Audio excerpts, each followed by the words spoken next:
This movie feels like the new type of Captain America that we needed. This film is very much what Sam Wilson needed. It's been years since Steve Rogers retired and handed the shield off to Sam Wilson. In that time, it has been made very clear that Sam has earned the title of Captain America and worked hard to earn the respect of those around him. He's tested when a new resource, adamantium, is discovered in international waters, and multiple nations are either gunning for it or willing to work together. It's made significantly more complicated by President Thunderbolt Ross, who is working to cover up a lot of shady stuff that he did in his earlier years. We have soldiers being framed and brainwashed, along with some spy thriller elements and some unique fight sequences. That is Captain America Brave New World in a nutshell. Now, what are some key things to talk about? This is clearly a Sam Wilson Captain America film, and I really liked how, especially at the beginning of the movie, everyone is treating Sam with respect and acceptance. They call him Cap, joke with him, give him free beer. Now this might sound dumb, but in a post-Falcon and Winter Soldier world, I'm glad to see he's not having to earn the shield every moment of every day. Anthony Mackie is a made man, and a leading one at that. He carries this political spy thriller on his back with great acting and great action sequences that are unique to him. The signs of a great director are when you can have your character do things only they can do, sequences that are only possible in their world. Only Ant-Man can shrink and get big. Only Daredevil can have echolocation effect. Only Sam Wilson can fly through the air with wings and take down a fighter jet or cut through a car. You also see things that you rarely see anymore, which is Cap being concerned about civilians and non-hero personnel. That's one of those things that Joss Whedon did really well in the first two Avengers movies. You saw the casualties, you saw the toll that these events took on normal people. This movie shows some of that again. I did also enjoy the political undertones of this film. Now, I understand nowadays movies are meant to be an escape, but I feel like that was relevant in this particular case. He is, after all, Captain America. I feel like they were exploring the universe in this film and it made sense. They're tying up loose ends with stuff that happened in other movies, and it's finally bearing consequences. Between the adamantium, the celestial, the leader, Ross, it all works. And lastly, Red Hulk is kind of cool, although he really only appears in the film for a cup of coffee. I doubt we'll ever see him again. So I'll take the one-time show. Sam taking him down is within his character line. Sam is the guy who tries to de-escalate the problem and uses force as a last resort. Sam goes through somewhat of a reckoning with the United States government. While not on the same scale as Hydra and S.H.I.E.L.D., it is a trademark that Captain America movies deal with conspiracy theories and get to the root cause of a justified villain. And I can't really blame Samuel Stearns for wanting revenge on a man who promised him freedom in exchange for his brilliant ideas. He's a justified villain who deserves to win. There's a moment when Stearns is about to end the life of a soldier and he tells him, "I take no pleasure in this," and I believe him. It's not about hurting people, it's about the end goal, and if there's collateral damage, so be it.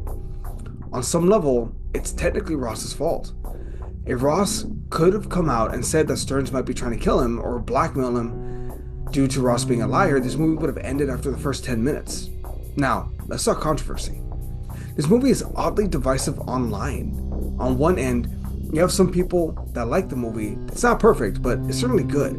Then you have some people that dislike the movie of how choppy it is and how it follows the MCU formula. Again, fair enough. But then you have the others that don't like it because it's not Chris Evans behind the shield. And hashtag that's not my Captain America, which, I mean, fuck off. Look, I will address half those criticisms. I am sure that there are a number of people who don't like the movie, but that are not necessarily racist. They don't like it as a written or from a story perspective, and I can understand that. It's not as tightly written as Winter Soldier because there are a lot more loose ends. It's been 18 years since the MCU started. Winter Soldier came out after only 6 years. But I will say this. This is a good Sam Wilson Captain America movie, and I don't think this would have been a good Steve Rogers film because they don't touch on the same elements. Steve's first film had him as a skinny kid getting powers, trying to do the right thing. Sam's first film is about him trying to navigate the muddy waters of politics while trying to save an innocent friend and prevent a global conflict over a new element, while dealing with a mastermind manipulator and a fucking Hulk. These are two very different problems, and the symbolism is not lost on me. Falcon and the Winter Soldier did touch on subjects of race and politics. Sam couldn't be Captain America because he's not the right skin tone. But Sam earned that shield time and again, and that's why Steve picked him. If anything, I think I have, I don't know, three major criticisms. One, the CGI got really bad at the end, and it's when Anthony Mackie, it's really clear he's on a green screen, not talking in broad daylight. Like, that really took me out of the film. Two, there's a common cliche of Marvel having these emotional moments and then a joke.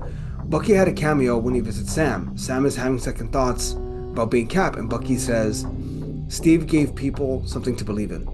You give people something to aspire to, which is a great line, and I loved it.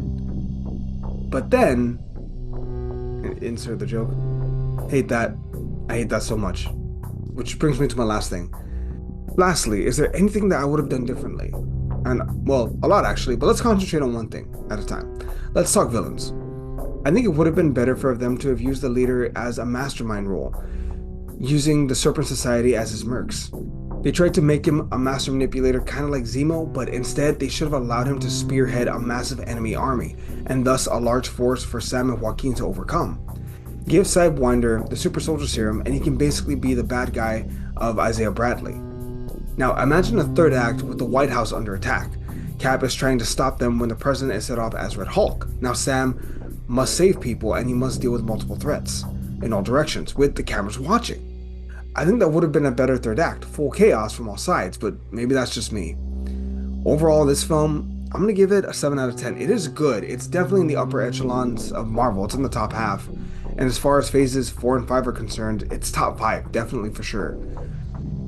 And I really hope this is not the last time that we see Sam Wilson as Captain America in his own film. He'll for sure be in Avengers Doomsday and Avengers Secret Wars, but I'm really hoping we get to see him in another leadership role in another Avengers film.